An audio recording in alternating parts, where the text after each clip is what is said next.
कहानी के बारे में हम आपको बताने जा रहे हैं। दरअसल वह कहानी एक बिहार के छोटे से गांव में घटी थी।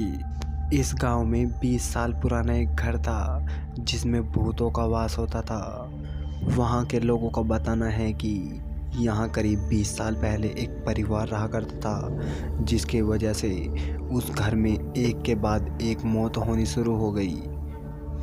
परिवार वालों को कुछ भी समझ में नहीं आ रहा था और जब आधे से ज़्यादा आदमी मौत के घाट उतर गए तभी उन्हें ज्ञान हुआ कि यह घर छोड़ना ही उनके लिए मुनासिब होगा। तो वह करीब 20 साल पहले अपना घर परिवार गांव छोड़ करके बाहर चले गए।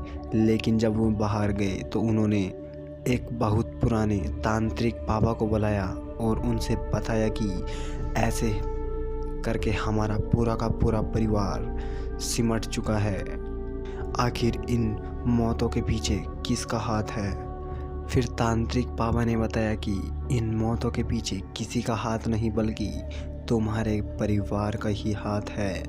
तुम्हारे परिवार में एक लड़की रहा करती थी जो अभी करीब 5-6 महीने पहले मरी है, जिसकी मौत खुदकुशी करने की वजह से हुई थी। परिवार वालों ने कहा, हाँ, हमारे परिवार की एक लड़की ने खुदकुशी कर ली थी।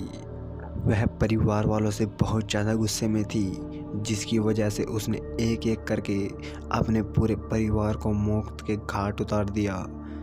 दोस्तों, वो लड़की किसी से प्यार करती थी और उसके प्यार के बारे में उसके घर वालों ने जब पता किया तो उसके परिवार वालों ने मना कर दिया। लेकिन लड़की फिर भी अपनी जिद पर अड़ती रही। घर वालों के मना करने के बाद लड़की ने फांसी लगा ली और आत्महत्या कर ली। उस आत्महत्या करने के बाद घर में अजीबोगरीब हरकतें होने लगी।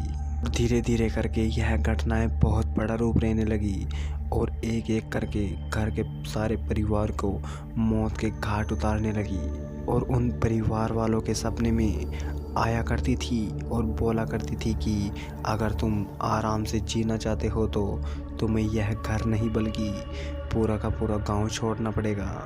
और पंडित जी ने भी यही बात बताई कि अगर तुम्हें जीना है तो यह पूरा का पूरा गांव और परिवार साथ नहीं बल्कि छोड़कर जाना पड़ेगा। और वे लोग पंडित जी की बात मानते हुए अपना घर और परिवार दोनों छोड़कर चले गए। उस दिन के बाद यह घर भूतिया घर कहलाने लगा।